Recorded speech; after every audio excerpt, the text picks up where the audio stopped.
A powerful earthquake has struck northern Japan off the coast of Aomori, triggering waves up to 70 centimeters high. Surveillance cameras captured the moment the 7.6 magnitude quake shook the region.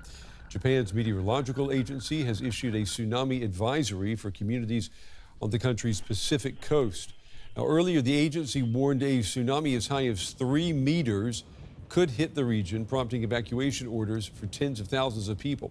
Authorities say nuclear power plants in the region have not detected any problems so far, but that they are still conducting safety checks of those plants. Thousands of homes remain without electricity. Earlier, I spoke with meteorologist Matthew Cappucci. He explained why there were concerns that the quake could trigger a tsunami. First things first, it was a magnitude 7.6 quake, as you said. So yes, a very strong one. This occurred, it was a thrust quake, essentially meaning the Pacific plate, a dense oceanic plate, slid beneath the Okhotsk plate. And the reason for that is because that Pacific plate is crushed by the ocean. It's very dense, it's very heavy.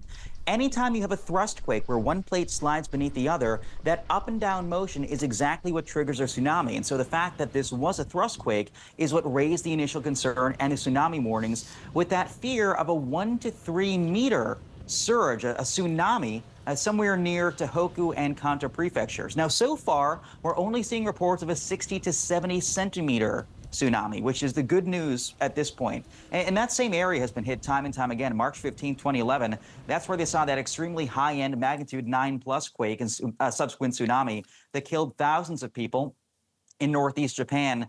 This individual earthquake was not associated with that quake. Sometimes you can get aftershocks years later. This was not an aftershock of the 2011 quake. So that's a small piece of good news, but certainly an area that's seen it time and time again, and they were right to be nervous today. And Matthew, we just want to be clear, the warning or the fears of a tsunami as high as 3 meters, we can say that people can stand down if they're worried about that happening. Yeah, I'm encouraged by the fact that so far we haven't seen any reports yet of anything more than about 70 centimeters, give or take. And sometimes, you know, we don't wind up seeing the tsunamis as bad as they could have been.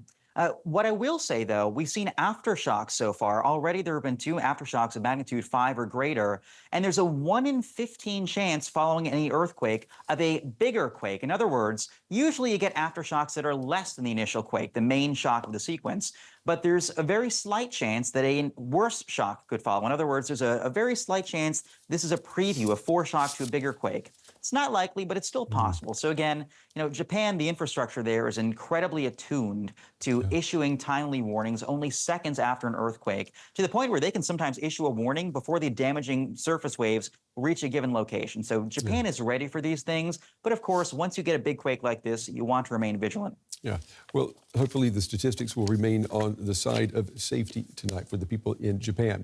Meteorologist Matthew Cappucci. Matthew, as always, we appreciate your time. Thank you.